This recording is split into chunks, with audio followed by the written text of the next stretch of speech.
My home style कुकिंगे सबाइके स्वागत।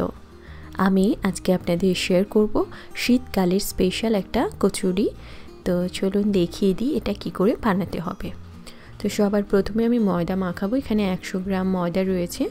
तो एई मयदाटार मध्ये आमी सामान्य परिमाण नुन दिये दिচ্ছি, सामान्य कालो जिरे दिচ্ছি আর দিয়ে দেব জোয়ান। তো এই কচুরিটার মধ্যে আর কি এই জোয়ান আর কালো জিরেটা করে মানে দিয়ে করলে খুব ভালো লাগে। আপনারা কখনো যদি ট্রাই না করে থাকেন করে দেখবেন, ভীষণ ভালো লাগবে। এবারে এই সমস্ত কিছুকে আমি খুব ভালো করে মিশিয়ে দিচ্ছি। এবারে এর মধ্যে দেব আমি সাদা তেল। প্রথমে আমি কিছুটা তেল দেব, যদি লাগে আমার আরও অ্যাড করব। প্রথমে আমি 3 টেবিল স্পুন মতন দিচ্ছি, দিয়ে এই ময়দাটার সঙ্গে খুব ভালো করে মিক্স করে দেব। আমি আপনাদেরকে দেখিয়ে দেব ঠিক কীরকম মানে হলে বুঝবেন যে তেলের মাপটা ঠিক আছে। তো ভালো করে ময়দাটার সাথে তেলটাকে মিক্স করে দিতে হবে।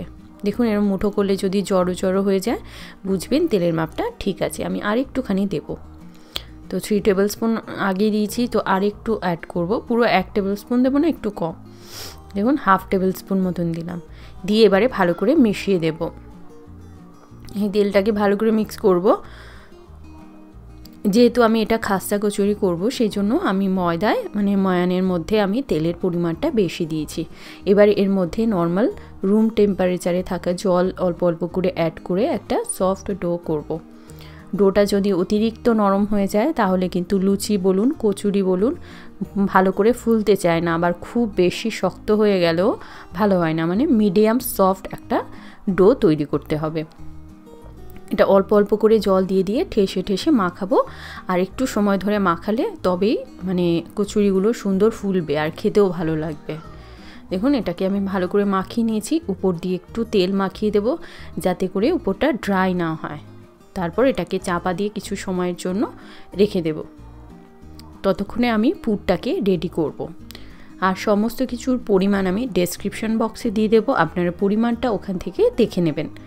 এটা আধ ঘন্টার জন্য রেখে দেব। এখানে আমি মটরশুঁটি রেখেছি 1 কাপ পরিমাণ। বাজারে ফ্রেশ এখন মটরশুঁটি উঠছে, সেটা দিয়েই আপনারা করবেন। আর এখানটায় রেখেছি আমি হাফ ইঞ্চ মতন আদার টুকরো, আর তার পাশাপাশি রেখেছি আমি কাঁচা লঙ্কা 3খানা। তো বাকি উপকরণগুলো আমি আগে আপনাদেরকে দেখিয়ে দেবো কি কি অ্যাড করতে হবে। তো সবার প্রথমে আমি মিক্সিতে আমি এই মটরশুঁটিগুলোকে দিয়ে দিচ্ছি। এর সাথে আমি দিয়ে দিচ্ছি 3খানা কাঁচা লঙ্কা আর আদার টুকরো, হাফ ইঞ্চ মতন আদা দিয়েছি, হাফ টিস্পুন মতন চিনি দিয়ে দিলাম, আর অল্প করে দেব নুন।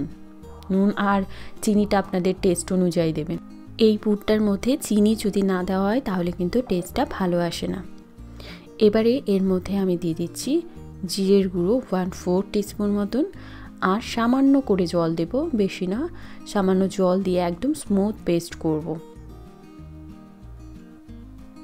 দেখুন এরকমভাবে পেস্ট করে নিতে হবে। এবারে পুরটাকে আমি রেডি করব। তো ফ্রাইং প্যানের মধ্যে অল্প করে সাদা তেল দেবো। যে কোনো এরকম পুর বানালে কচুরির ওই তেলের পরিমাণটা বেশি দিলে ভালো লাগে না। এর মধ্যে আমি হাফ টিস্পুন মতন 5 ফোড়ন দিয়ে দিচ্ছি। এর সাথে আপনারা একটু হিং দিয়ে দেবেন, তাহলেও খুব ভালো লাগে, তবে হিংয়ের পরিমাণটা খুব বেশি যেন না হয়।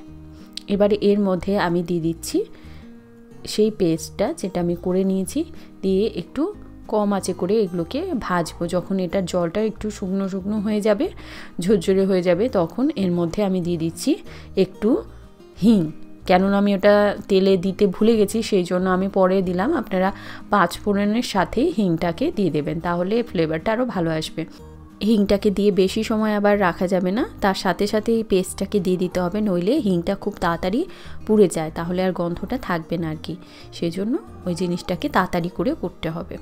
দেখুন পুরটা হয়েই গেছে। এবার এর মধ্যে আমি আর একটুখানি চিনি দিচ্ছি, কেননা চিনিটা আমার একটু কম মনে হয়েছে, সেজন্য একটু চিনি দিয়ে দিলাম। দিয়ে এবারে মিক্স করে নেব।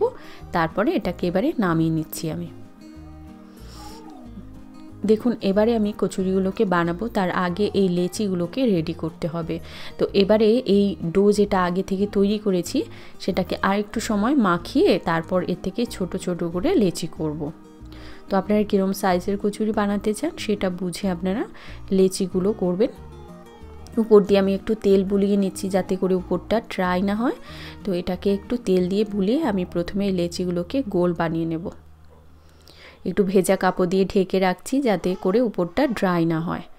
এবারে একটা করে এরকম লেচি নিয়ে এটাকে গোল বানাবো, তারপরে পুরগুলোকে ভরে নেব। এইভাবে প্রথমে লেচিগুলোকে বানিয়ে নেব, তারপরে এর মধ্যে পুরটাকে ভরবো। তো পুরটা যেরকম লেচি সাইজ করবেন সেই বুঝে আপনারা পুরটাকে দেবেন। অনেকেরই হয় যে কচুরি বানাতে গেলে ওটা ফেটে যায়, তো ওটাকে ভালো করে সিল করতে হবে।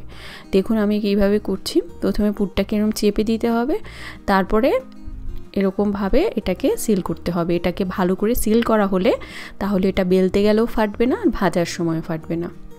তো প্রথমে এইভাবে করতে হবে। দেখুন ভালো করে সিল করে তারপর আবার এদিক থেকে এরকমভাবে সিল করব। এবারে এটাকে গোল বানিয়ে নেব। এইভাবে সব কটা আমি লেচি রেডি করে তারপরে এগুলোকে বেলে নেব। একটু বেলনের মধ্যে আমি একটু তেল লাগিয়ে নিয়েছি, আপনারা তেল দিয়েই বেলবেন, ভালো হবে। এটাকে হালকা হাতে প্রেস করে বেলতে হবে যাতে করে কোনো দিকে বেশি প্রেশার না পড়ে, তাহলে ফেটে যেতে পারে। দেখুন এটাকে এরকম মোটা করে বেলে নিয়েছি।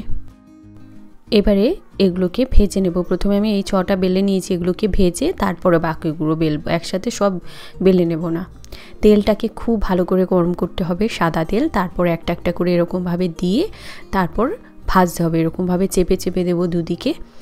আর আঁচটাকে সবসময়ের জন্য মিডিয়াম টু হাই এরকম করে করে ভাজতে হবে, তাহলে কচুরিগুলো মানে সুন্দরভাবে ফুলবে আর ভালোও লাগবে। তো দেখুন এভাবে সুন্দর করে ভেজে তুলে নেব। আমার চ্যানেলে কিন্তু আরও অনেক কচুরির রেসিপি রয়েছে, তার সাথে সার্ভ করার মতো অনেক তরকারি রয়েছে। তো আমি ভিডিওটা শেষে কিছু লিঙ্ক দিয়ে দেবো, আপনারা দেখতে পারেন। তো কচুরিটা বাড়িতে ট্রাই করুন, আমাকে জানান কীরকম লাগলো। ভালো লাগলে লাইক করুন, শেয়ার করুন, আর আমার চ্যানেলটিকে সাবস্ক্রাইব করবেন। ভালো খান, সুস্থ থাকুন।